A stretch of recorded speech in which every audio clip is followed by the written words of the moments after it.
మనం ఇప్పుడు మాట్లాడుకోబోతున్నాం తెలంగాణ సాయుధ చరిత్రకు సంబంధించి. అందుకోసం మాట్లాడటం కోసం దాని గురించి మాట్లాడుకునే ముందు తెలంగాణ సాయుధ పోరాటానికి దారితీసిన పరిస్థితులు ఏంటి, అది ఎలా జరిగింది అన్న విషయానికి సంబంధించి ఒక కథనాన్ని చూద్దాం.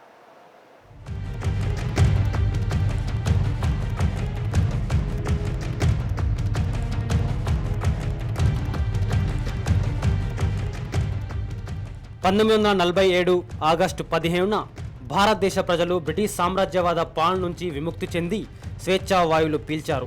కానీ హైదరాబాద్ సంస్థానంలో ప్రజలు మాత్రం నిజాం ఫ్యూడల్ పాలనలో బానిస బతుకులీడుస్తున్నారు. ఆనాడు సంస్థానంలో నిజాం నిరంకుశ పాలనకు తోడు దొరలు, జమీందారులు, దేశ్ముఖ్ల నియంతృత్వంలో ఆగచాట్లు పడసాగారు. ప్రజలకు కనీసం ప్రజాస్వామ్య పౌర హక్కులు లేక జీవచ్ఛవాల్లా జీవిస్తున్న కాలమది. మరోవైపు మూఢ విశ్వాసాలు, అవివేకం, అంటరానితనం, నిరక్షరాస్యత, దారిద్ర్యం, బానిసత్వం తరతరాలుగా ప్రజలను రాకాసిలా వెంటాడుతుండేవి.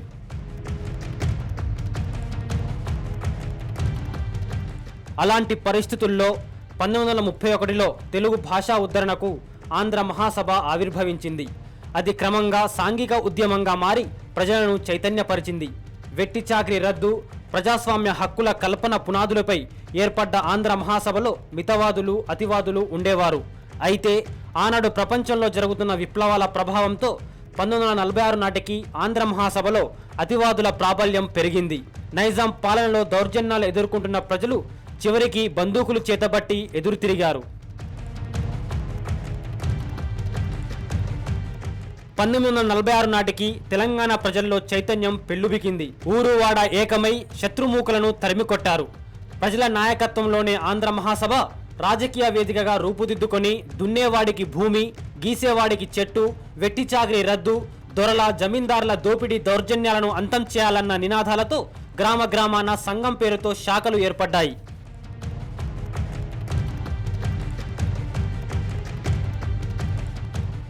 1946లో బ్రిటిష్ పాలకులు మౌంట్ బాటన్ అవార్డు పేరుతో భారతదేశ స్వాతంత్ర్య ప్రకటన చేశారు. వెంటనే నిజాం నవాబు మీర్ ఉస్మాన్ అలీ ఖాన్ బహదూర్ ఆజాద్ హైదరాబాద్ పేరిట ఫర్మానా జారీ చేశాడు. 1947 ఆగస్టు 15న భారతదేశం పాకిస్తాన్ భారతదేశంగా విడిపోయింది. రెండు స్వతంత్ర దేశాలు ఆవిర్భవించాయి. నిజాం నవాబు హైదరాబాద్ సంస్థానాన్ని స్వతంత్ర రాజ్యంగా ప్రకటించుకున్నాడు.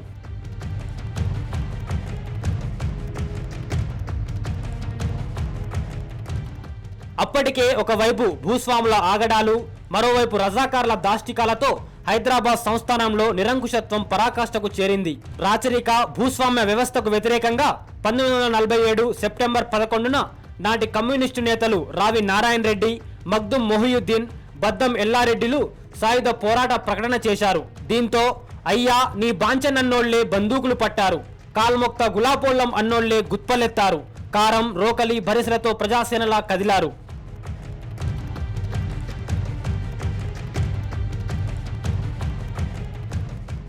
దాదాపు 10,000 మంది యువతీ యువకులు గెరిల్లా దళాల్లో చేరారు. 1,00,000కు పైగా జనం గ్రామ రక్షక దళ సభ్యులైనారు. కదం తొక్కుతూ, పదం పాడుతూ తెలంగాణ విముక్తికై గెరిల్లాలు ముందుకు సాగారు. 3,000 గ్రామాలను విముక్తి చేసి 10 లక్షల ఎకరాల భూములను పేదలకు పంచారు. ఈ క్రమంలో రజాకార్లతో భీకర పోరాటాలు చేశారు. దీంతో విజయమో వీరస్వర్గమో తప్ప మరో మార్గం లేని పరిస్థితుల్లో శత్రుమూకలను చెండాడారు. నిజాం నవాబుకు ఓటమి తప్పని పరిస్థితి ఏర్పడింది. ఈ నేపథ్యంలో 1948 సెప్టెంబర్ 13న యూనియన్ సైన్యాలను ఆనాటి హోంమంత్రి సర్దార్ వల్లభాయ్ పటేల్ హైదరాబాద్ పై దాడికి పంపాడు. 3 రోజుల్లోనే నిజాం తన రాజ్యాధికారాన్ని భారత ప్రభుత్వానికి దగలుపరిచాడు. సెప్టెంబర్ 17న నిజాం సైన్యం యూనియన్ సైన్యాలకు లొంగిపోయింది. అలా ప్రజల పోరాట ఫలితంగా హైదరాబాద్ సంస్థానం భారత యూనియన్లో విలీనమైంది. హైదరాబాద్లో తెలంగాణ మృతవీరుల ట్రస్ట్ దగ్గర శ్రద్ధాంజలి ఘటించి రావినారాయణ రెడ్డి, మగ్దుం మొహియుద్దీన్, బద్దం ఎల్లారెడ్డిల విగ్రహాల దగ్గర కూడా శ్రద్ధాంజలి ఘటించి ఈ వారోత్సవాలు ప్రారంభించుకున్నాం. ప్రధానంగా ఆనాడు తెలంగాణలో ఉన్నటువంటి ప్రజల ప్రపంచ చరిత్రలో సువర్ణాక్షరాలతో లిఖించదగిన తెలంగాణ రైతాంగ సాయుధ పోరాటం స్వార్థ రాజకీయ శక్తుల కారణంగా మరుగున పడింది. నాటి చరిత్ర, వీరుల త్యాగాలు కనీసం పాఠ్యపుస్తకాల్లో కూడా లేకుండా పోయింది. దీంతో ఆ ఘన చరిత్ర పూర్తిగా కనుమరుగయ్యే ప్రమాదం ఏర్పడింది. ఆ మహత్తర పోరాట చరిత్రను కొత్తగా ఏర్పడిన తెలంగాణ రాష్ట్రంలో పాఠ్యపుస్తకాల్లో చేర్చి భావితరాలకు వారి త్యాగాల స్ఫూర్తిని అందించాల్సిన బాధ్యత ప్రభుత్వంపై ఉంది.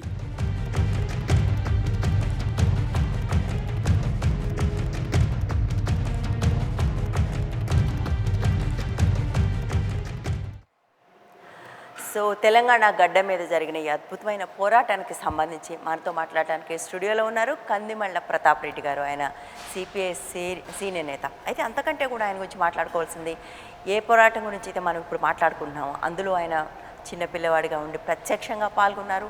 ఆ తర్వాత కాలంలో ఆయన దాన్ని అక్షరబద్ధం చేయడం కోసం అనేక రకాల పుస్తకాలు రాశారు. ఫిక్షన్, నాన్ ఫిక్షన్ అన్నీ కూడా రాశారు. I think he is one of the most authoritative person to speak on the subject. Welcome to the show అండి. సో మీరు కూడా అందులో పాల్గొన్నారు కదా, బహుశా అప్పుడు చాలా చిన్నపిల్లవాడిగా ఉండి ఉంటారు. సో మీరు ఎట్లా 13-14 ఏళ్ల వయసులో అప్పుడు అందులో బాలల సంఘంలో మీరు ఉండేవాళ్ళు అనుకుంటాను, దాని గురించి చెప్తారా? ఆనాడు ఏమిటంటే హైదరాబాద్ రాష్ట్రం నిజాం నిరంకుశత్వంలో రాచరిక వ్యవస్థ కొనసాగుతున్నది. గ్రామాల్లో దొరలు, జమీందారులు, పటేలు, పట్వారీలు వాళ్ళ రాజ్యం ఉండేదన్నమాట. అంటే ప్రజలకు ఎలాంటి హక్కులు లేవు. గ్రామాల్లో వెట్టి చాకరీ చేయించుకోవడం అది ఒక రకమైనటువంటి చట్టబద్ధంగా ఉండేది. ఎవరైనా వెట్టి చేయకపోయినా, దొరవారికి మాటకు గడి ముందు కాళ్ళతో చెప్పులతో వచ్చినా, తలపా కట్టుకోకపోయినా, లేకపోతే జుట్టు పెంచుకున్నా, క్రాప్ చేయించుకున్నా, ఇటువంటి అన్నీ కూడా ఏమిటంటే ఒక రకమైనటువంటి నేరాల కింద లెక్కబెట్టి వాళ్ళకి శిక్షలు విధించేవాళ్ళు. ఎలాంటి శిక్షలు వేసేవాళ్ళు? చాలా శిక్షలు ఎక్కువ బాగా ఏమిటంటే పట్టుకొచ్చి చింతబరిగలతోటి కొట్టడం, లేదా చెట్టు కట్టేసి కొట్టడం. అన్నిటికంటే ఎక్కువ ఏమిటంటే ఎర్రటి ఎండల్లో వాళ్ళు వంగబెట్టి చేతులు కింద పెట్టకుండా పెద్దటి తెల్ల రాళ్ళు వీపున పెట్టేవాళ్ళు. ఆ రాయి కింద పడకూడదు, చేతులు కింద పెట్టకూడదు. ఒకవేళ పడిపోతే మళ్ళీ 4 దెబ్బలు కొట్టి మళ్ళీ ఆ బండలు ఎత్తేవాళ్ళు. ఇలాంటి శిక్షలు విధిస్తుండేవాళ్ళు. అంటే బేసిక్ ఒక సాడిస్టిక్ ఏంటంటే వాళ్ళ యొక్క అహంభావం, లేకపోతే వాళ్ళకు ఉన్నటువంటి హోదా అనుకునే వాళ్ళు అనమాట. అటువంటి దాంతో చేస్తుండేవాళ్ళు. రెండవది ఏమిటంటే ప్రజలకు సొంత భూములు అనేది తక్కువ. ప్రతి గ్రామంలో సాధారణంగా 12 కులాలు ఉంటాయి. ఒక్కొక్క కులం ఒక వృత్తిపరంగా వాళ్ళు విభజించబడతారు. ఏ కులం వాళ్ళకు ఎలాంటి వెట్టి చేయాలో నిర్దేశించబడుతుంది. ఉదాహరణకు దొరగడిలో పొద్దున్నే ఈ హరిజన్స్ వీళ్ళున్నట్టు ఆడవాళ్ళు పోయి గడి ముందు క్లీన్ చేయాలి. తర్వాత చాకలి వాళ్ళు పోయి తర్వాత గిస్తర్లు సాఫ్ చేసి ఇది చేయటం, సాయంత్రం డ్యూటీలు వెలిగించడం, తర్వాత బట్టలు ఉతకడం, స్నానాలు చేయించడం, ఈ పని. మంగళ వాళ్ళకి పని ఏమిటంటే వాళ్ళు క్షౌరం చేయటం కాకుండా ఏ పని వచ్చినా సరే వార్తలు మోసుకుపోవడం, ఇటువంటి పనులు చేస్తుండేవాళ్ళు. దొరసాన కానీ మన బండి మీద పోతుంటే, కస్తల మీద పోతుంటే చాకలి అతను ముందు కర్ర పట్టుకొని దివిటి పట్టుకొని పరిగెత్తాలి.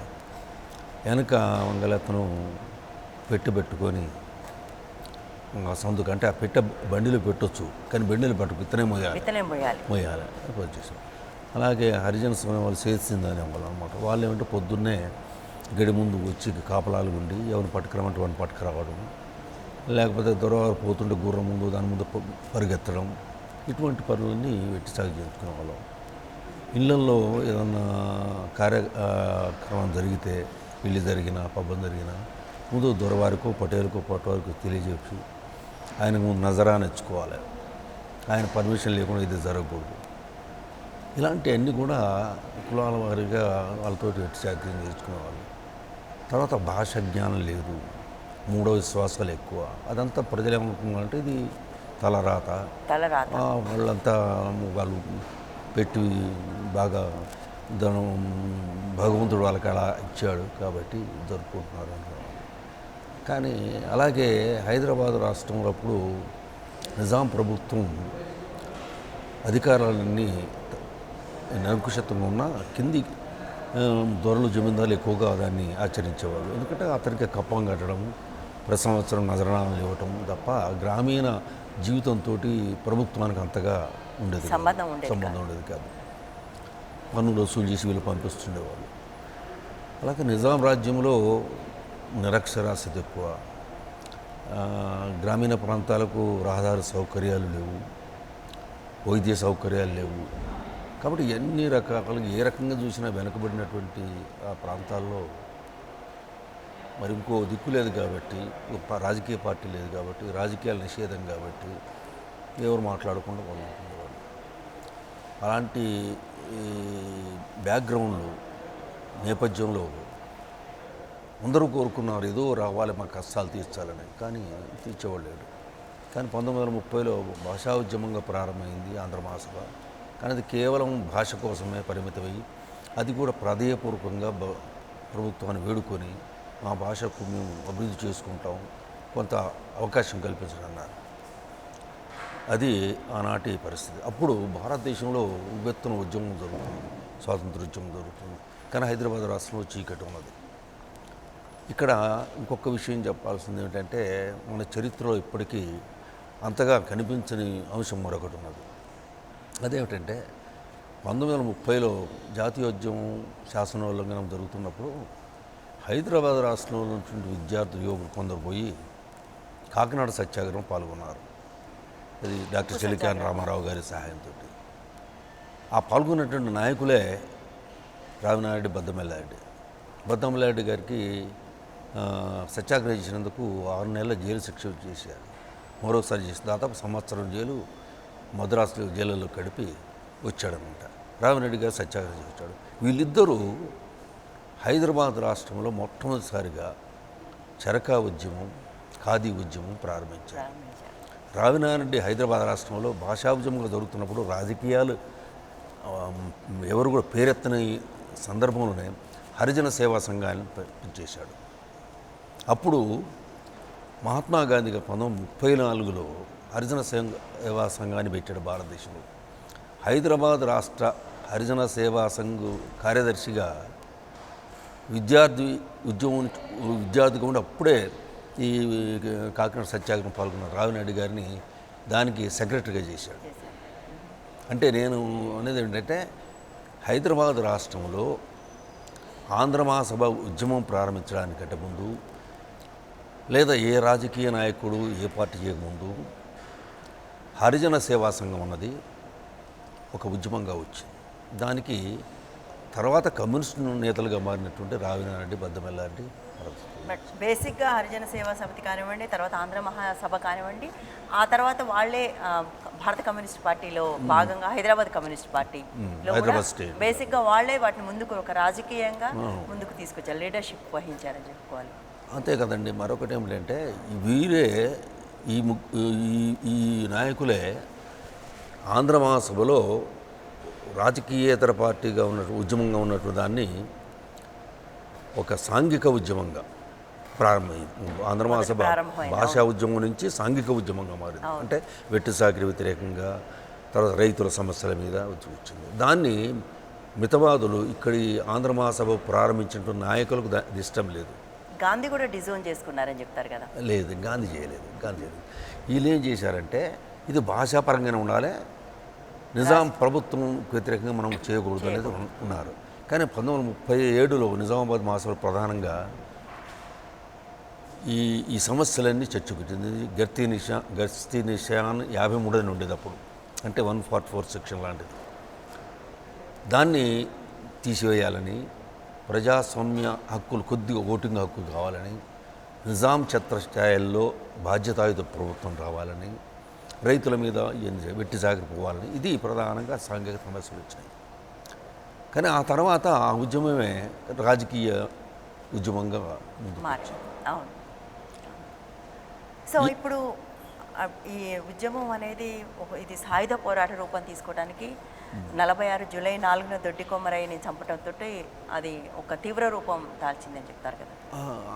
అంతకుముందు ఏమిటంటే, ఆంధ్ర మహాసభలో ఒక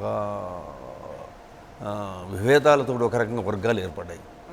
దానికి ముందు ఆంధ్ర మహాసభ ఇది కావడానికి ముందు ఆంధ్ర మహాసభ ఉన్నటువంటి నాయకులే ఇప్పుడు వీరే స్వామి రామానంద తీర్థ మహారాష్ట్ర పరిషత్తులో ఉన్నాడు, రామినాయుడి బొరుగు రామకృష్ణారావు ఈ ఆంధ్ర మహాసభలో, రామకృష్ణ దూత్ అని కర్ణాటకలో, వీళ్ళంతా కలిసి ఏమిటంటే ఈ ప్రాంతీయాల వారిగా ఈ పరిషత్తులు కాకుండా జాతీయ స్థాయిలో ఉన్నటువంటి జాతీయ కాంగ్రెస్లో భాగంగా హైదరాబాద్ స్టేట్ కాంగ్రెస్ను నిర్మించాలని అనుకున్నారు.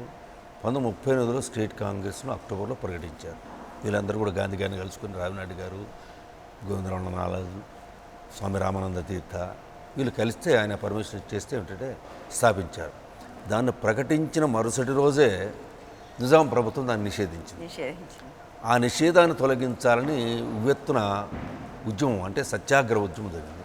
ఆ సత్యాగ్రహ ఉద్యమంలో 3 ప్రాంతాల నుంచి 3 పాల్గొనాలనుకున్న నాయకులు, కానీ ఇక్కడ ఎవరు ముందుకు రాలేదు. ఫస్ట్ సత్యాగ్రహ రావినారెడ్డి, అక్కడ గోవిందరావు నానల్, రామకృష్ణతో పాల్గొన్నారు, జైలు పాలయ్యారు. ఆ తర్వాత డిసెంబర్ దాకా కొన్ని నెలల పాటు సత్యాగ్రహ ఉద్యమం జరిగింది. అంటే అది ప్రాథమికంగా రాజకీయ ఉద్యమంగా వచ్చింది.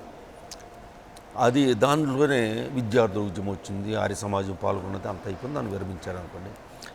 ఎప్పుడైతే మళ్ళీ కాంగ్రెస్ మీద నిషేధం తొలగలేదో మళ్ళీ ఆంధ్ర మహాసభ వేదిక అయింది. అందులో మితవాదులు, అతివాదులు, జాతీయవాదులుగా 3 వర్గాలు వచ్చింది.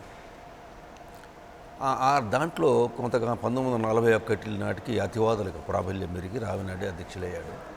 అప్పుడే ప్రప్రథమంగా హైదరాబాద్ రాష్ట్రంలో రాజకీయాలు ప్రస్తావించింది, నిజాం రాజ్యంలో ఉన్న పరిస్థితులను గురించి, సమస్యల గురించి ప్రస్తావించింది చిలుకూరు మహాసభ. ఆ తర్వాత మళ్ళీ అది మితవాదుల విషయం అయిపోయింది అనుకోండి. 1944 తిరిగి భువనగిరిలో జరిగిన మహాసభలో ఈ అతివాదులు అంటే కమ్యూనిస్టులు ఉన్నవాళ్ళు రామినాయుడు మళ్ళీ అధ్యక్ష అయ్యాడు. అప్పుడే ఒక సాంఘిక ఉద్యమంగా, సాంఘిక దురాచారాలకు వ్యతిరేకంగా దున్నేవాడికి భూమి, వెట్టి చాకిరి రద్దు, దౌర్జన్యాలు అంతము, ప్రజాస్వామ్య హక్కులు, వీటి కోసం ప్రజా ఉద్యమం నిర్మించాలని ఆంధ్ర మహాసభను ప్రజా ఉద్యమంగా విస్తరించాలి. దున్నేవాడికి భూమి అనేది వన్ ఆఫ్ ద ఏమనాలి చాలా రివల్యూషనరీ కాన్సెప్ట్ అది. ఇప్పుడు బహుశా మనకు విని అది పాతపడిపోయింది, కానీ ఆ రోజు అలాంటి ఆలోచన ఎట్లా దేశంలో ఎక్కడా లేదు.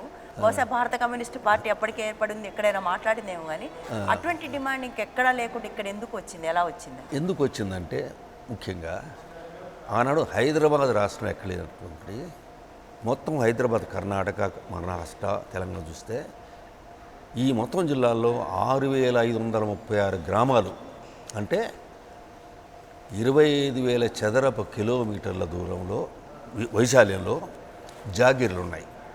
అంటే అది దాదాపు 1/4 ఆఫ్ ది మన సాగుభూమి. ఇది కాకుండా పాయగా పేరుతోటి, ఇనాం పేర్లతోటి, దొరల భూమితోటి, దేశముఖుల పేరుతో వాళ్ళకున్నది వేరే ఉంది. ఇది కాక సర్వకాస్ పేరుతోటి హైదరాబాద్ నిజాం కొన్ని లక్షల అంటే 5 లక్షల చిల్లర ఎకరాలు అంటే ఇప్పుడు రంగారెడ్డి హైదరాబాద్ చుట్టూ ఉన్నదంతా కూడా ఉంచుకున్నాడు. అంటే ఆనాడు రైతు దగ్గర భూమి లేదు, ఆడు చిన్న కౌలుదారులు తప్ప ఎట్టి చేస్తున్నాడు తప్ప రైతు దగ్గర భూమి లేదు. అంటే భూ సమస్య ప్రధానమైన సమస్యగా వచ్చింది. ఆ సమస్యను ఆంధ్ర మహాసభ తీసుకుంది. సరిగ్గా ఇదే సమస్యతో అదే సమయంలో మనకు బెంగాల్లో కూడా అటువంటి పోరాటమే జరిగింది. దీనికి స్ఫూర్తి అక్కడి నుంచి వచ్చిందా? కాదు, స్ఫూర్తి అక్కడ ఏమిటంటే అక్కడ ప్రధానంగా వచ్చింది రైతుల మీద ఉన్నటువంటి పన్నులు తొలగించాలి, అవన్నీ కూడా పన్నుల మీద అవన్నీ ఆ పోరాటాలు ఆ రకంగా వచ్చినాయి. సరే, తెలంగాణలో దాంతోపాటు సాయుధ ఈ దున్నేవాడికి భూమి పిలుపుతో పాటు బహుశా భారతదేశ చరిత్రలో ఆంధ్ర మహాసభ కమ్యూనిస్ట్ పార్టీ పిలిపించినప్పుడు దానికి నేతృత్వం వహిస్తున్నటువంటి రామినాయుడు భారతదేశ చరిత్రలోనే ప్రప్రథమంగా 500 ఎకరాల భూమిని, తన భూమిని పేదలకు పంచి ఆ నినాదాన్ని ప్రజలకు చెప్పాడు.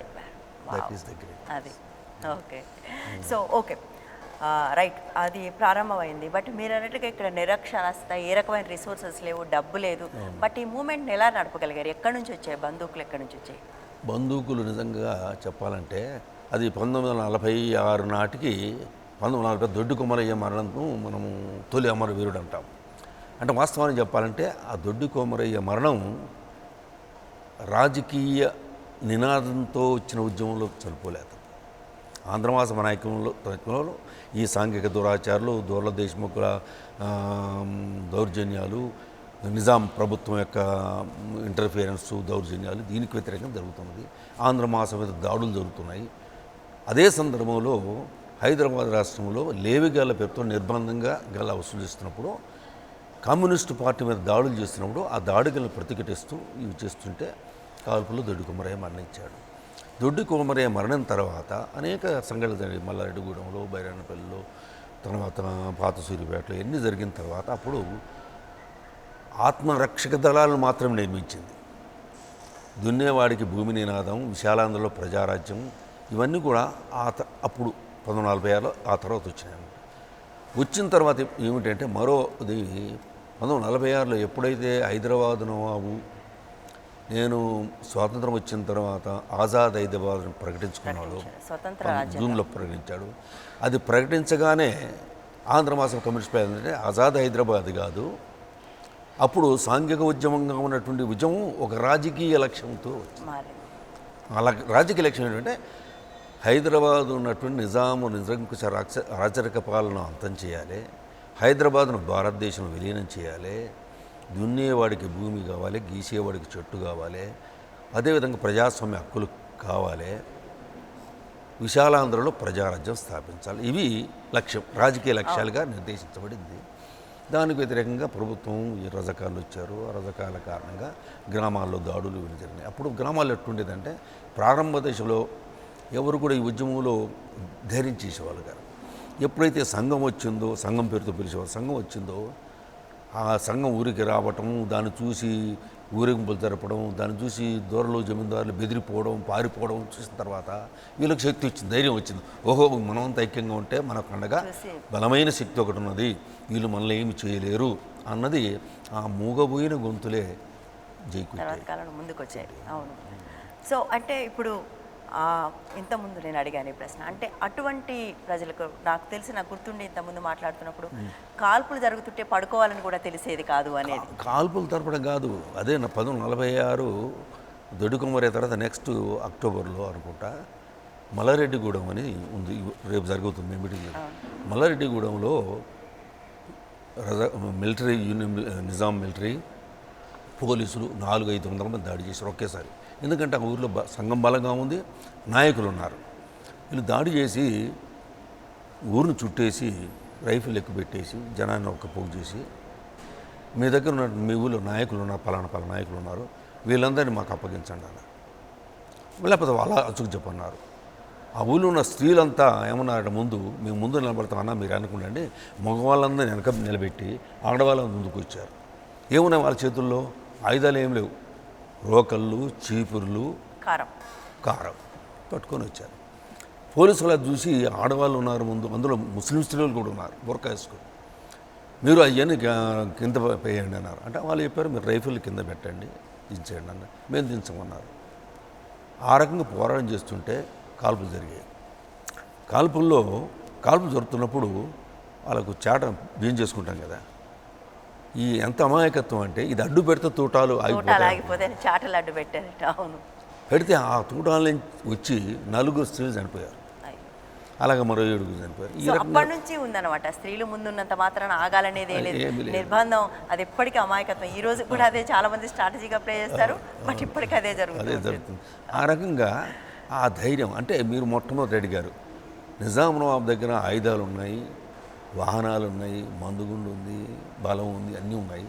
మరి ప్రజలు ఎట్లా సృష్టించారంటే ఇది ప్రజాబలం.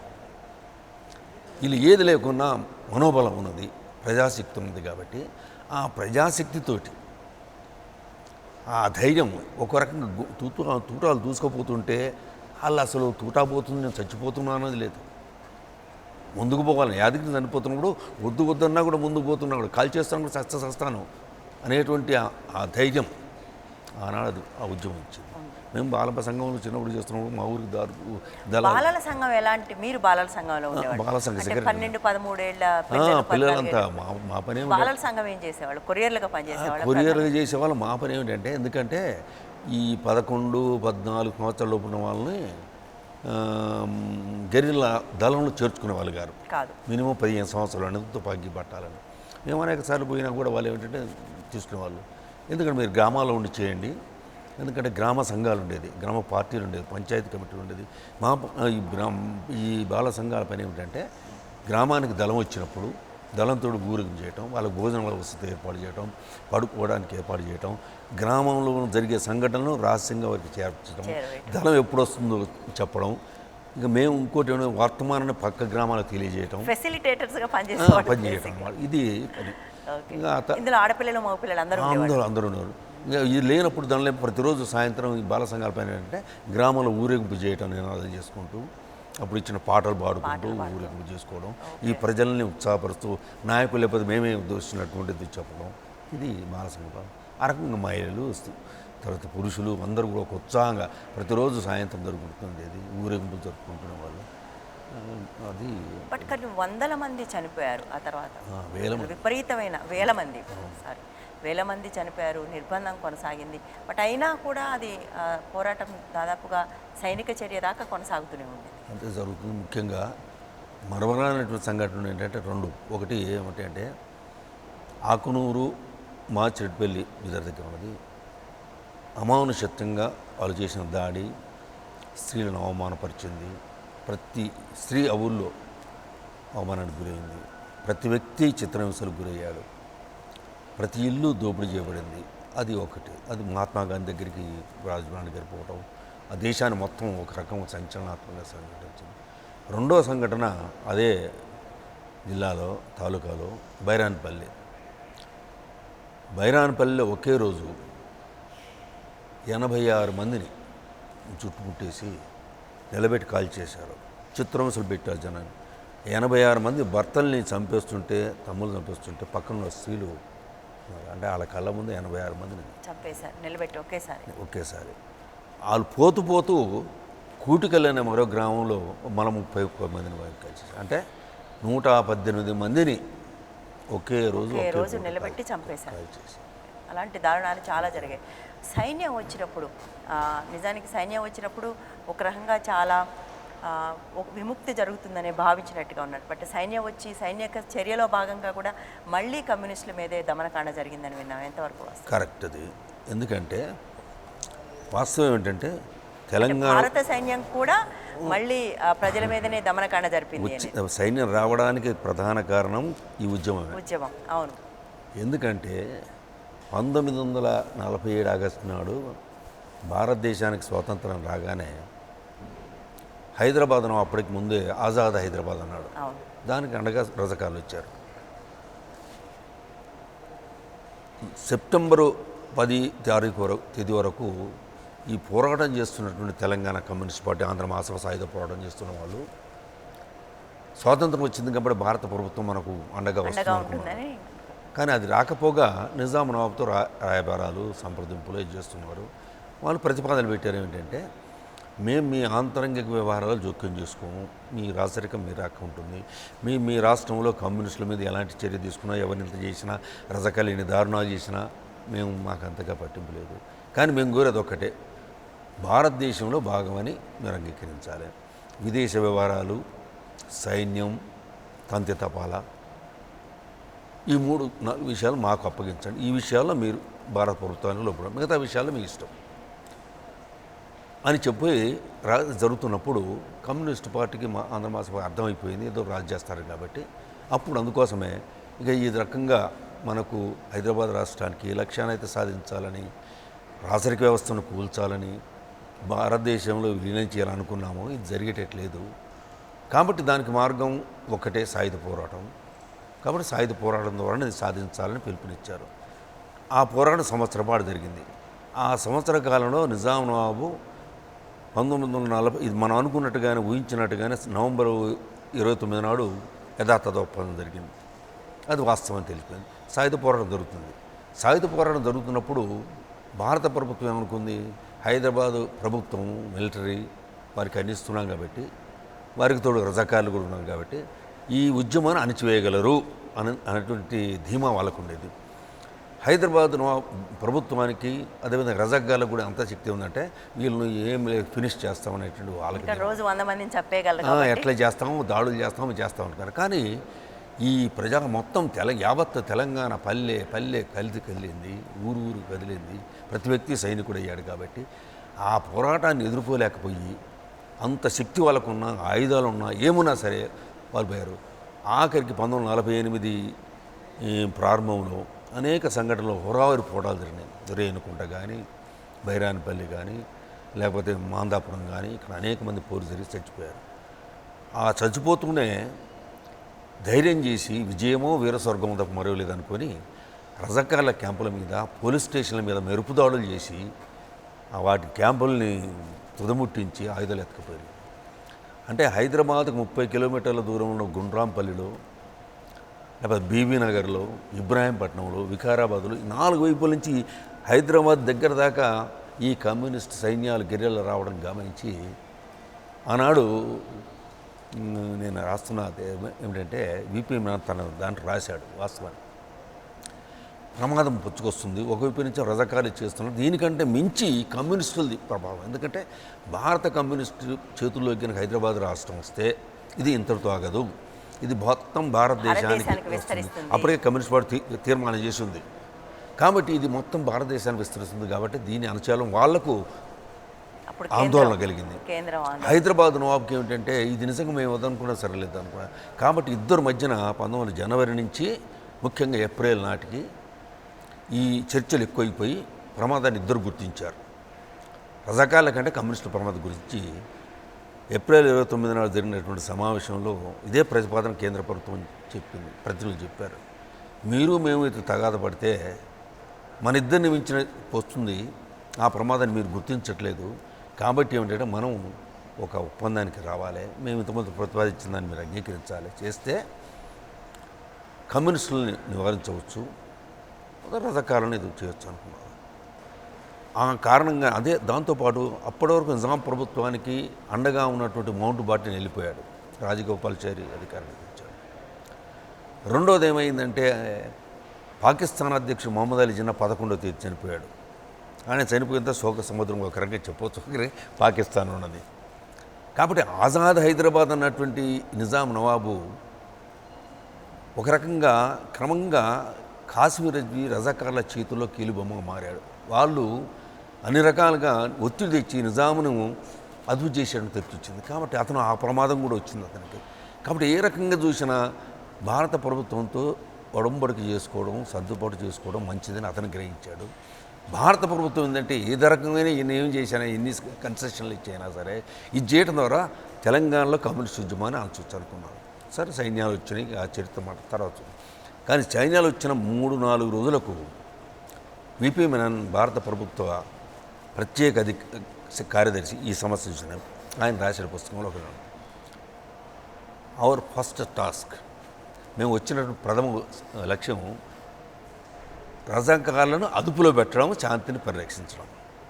రెండో అంతకంటే ప్రధానమైంది ఏంటంటే to root out the communist, అంటే కమ్యూనిస్టులను నిర్మూలించడం, అంటే రాక్షసంగా ఆ పనిలోనే మా గవర్నర్ ఉన్నాడని ప్రకటించాడు. కాబట్టి ఎందుకు వచ్చారో, ఎందుకు జరిగిందో ఇది మనకు అందరికీ తెలిసిన విషయం. Thank you so much Pratap Reddy గారు. యాక్చువల్గా మీతో మాట్లాడితే ఒక రోజంతా కూడా మాట్లాడితే చెప్పగలిగినంత విషయం మా దగ్గర ఉంది. లెట్స్ హోప్ మనకి ఇంకో 2 రోజుల టైం ఉంది, మనం వీటిని మరింత వివరంగా మరింత కార్యక్రమంలో మాట్లాడుకుందాం. సో ప్రతాప్ రెడ్డి గారు చెప్పినట్టుగా నిజానికి ఇక్కడ జరిగింది దున్నేవాడికి భూమి అనే ఒక మహత్తర పోరాటం జరిగితే సైన్యాలు ఏవైతే వచ్చాయో అది విలోనమా విద్రోహమా విముక్తి అనే చర్చ ఎలాగో జరగబోతుంది. బట్ కానీ జరిగింది మాత్రం ప్రజల మీద దమనకాండ అనేది మనకు ఇక్కడ ప్రత్యక్ష సాక్షి చెప్తున్నారు. సో ప్రతిసారి ప్రజా ఉద్యమాలు ప్రభుత్వాలను ఎలా భయపెడతాయి అనడానికి మనకు పాత చరిత్రలోనూ తర్కాణాలు ఉన్నాయి. ఇప్పుడు కూడా అదే జరుగుతుంది. ఇది ఎంతకాలం జరగబోతుంది అనేది మన ముందున్న ప్రశ్న. Thank you so much. ఇది వాటి 99% ఎజెండా. తిరిగి రేపు మరో అంశంతో మళ్ళీ కలుద్దాం. Stay tune to 99% TV.